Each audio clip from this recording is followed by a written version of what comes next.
Hi everyone, this is Dragon GJY. As it is getting closer to the global release of IS-3, I decided to start a series where I can offer some sort of guide on clearing this mode on difficulty 15. This is the hardest possible for this mode and the best challenge content in the game by far, in my opinion. Do know that n15 is extremely different to lower difficulty runs, and a lot of what I will offer in this guide, which is dedicated to n15, may not apply to lower difficulty. In part 1 of the guide, I will walk you through all the significant changes from IS-2 to IS-3 so that you can quickly adapt to the mindset of playing IS-3 once you move on from Crimson Solitaire. First, we will talk about the change to the life system. In IS-2, you have a temporary life point that refreshes every battle, and all the life points you receive from different ways will just stack together. In IS-3, however, they got rid of the temporary life and introduced max life points and shields. And the whole concept of gaining life is split into recovering life points, increasing max life points, and gaining shields. You cannot exceed max life point when you simply recover, meaning a recovery at let's say 4/4 will do nothing. You can increase a max life points by leveling up or getting certain relics. Shields are temporary lives that will always be deducted first when you leak in battle and will not refresh after battle. This system is introduced in conjunction with the light system. You lose 5 light when you lose actual life points in battle, but only losing shields will protect you from that. You will also lose 5 light when you finish a battle with less than half of your current max life points. Next, let's briefly touch on the new skill tree system. They made the skill tree more impactful this time. They provide double the base stats increase than the IS-2 one, and a lot of gameplay related mechanics are unlocked in the skill tree.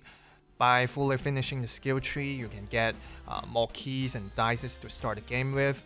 You will unlock important nodes like relic exchange, operator transport, and the secret floor.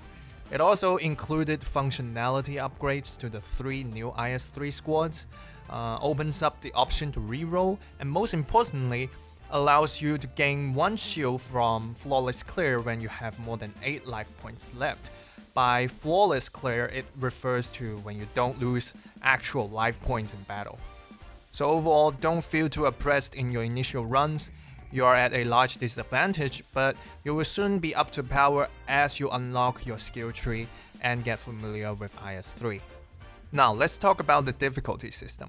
I will break down the difficulties in a later episode, so this will be a little summary about the change. The difficulty settings are now in a 0 to 15 level system, unlike the easy, normal, calamity in the previous ones. Each difficulty level will introduce new buffs to enemies or a debuff to self, and they stack on each other for each level until 15. On top of that, the enemies on each floor will have an additional stats increase tied to the difficulty level.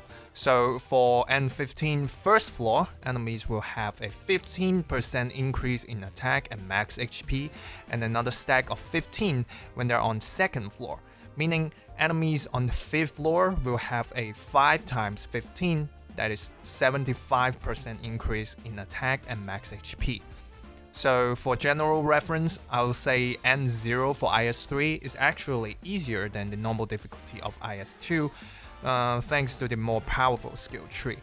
I would say N10 is around the calamity difficulty for IS-2, but N15 for sure is much harder than the calamity mode of IS-2. Next, we will talk about the light system. Light is tied to the new buff and debuff system that's called Revelation and Rejection. There will be a sand check at the start of each floor starting from second floor, and there is a fixed relation between light and your dice result. And as one can see, Revelation is only triggered when you have exactly 100 light. Due to n15 forces you to start a game with 70 light, and the lack of access to light recovery means Revelation is 99% of the time irrelevant in n15. while for every floor, you actually have at least 50% chance for one of your operator to get a rejection debuff. They can be a great disturbance to your gameplay. For each run, the type of rejection you get along the way is fixed, and it will always be that rejection for this whole run. Some rejections are relatively easier to deal with, while some are more troublesome depending on the victim. Overall, the only workaround is to recruit more members, especially the temporary duplicate 3 stars, and hope that they take the rejections. For squads, the most notable change is that they have nerfed the 2 class set squads in IS3. They will now cost 2 less hope for recruitment and 1 less hope for promotion for the 2 classes, but direct E2 is no longer guaranteed, and they will happen on a completely random basis, meaning it is possible for you to not find a single direct E2 when that ticket is given. These squads are still good, but no longer dominant. This may occur to a lot of you as a letdown, but they do make different squads, especially the newly introduced ones, more competitive in their own ways. So after introducing all the notable changes, the important takeaway from this episode is that there will be a big change in mentality when you've come to face IS3. In my experience for IS2, when you're about 50% familiar with a map, you will be around 90% sure that you can flawlessly clear this level. But for IS3, even when I'm 90% familiar with a map, I will still be sitting at around 50% sure that I can clear without leaks. That's my impression as reference for n15. Overall, to survive in IS3, one needs to preserve life points in the beginning, start stacking shields with flawless clears in initial stages, so that you can stand a better chance of surviving on later floors. That's it for this episode. I hope you find the guide interesting for your preparation for IS3, and I will see you in the next part.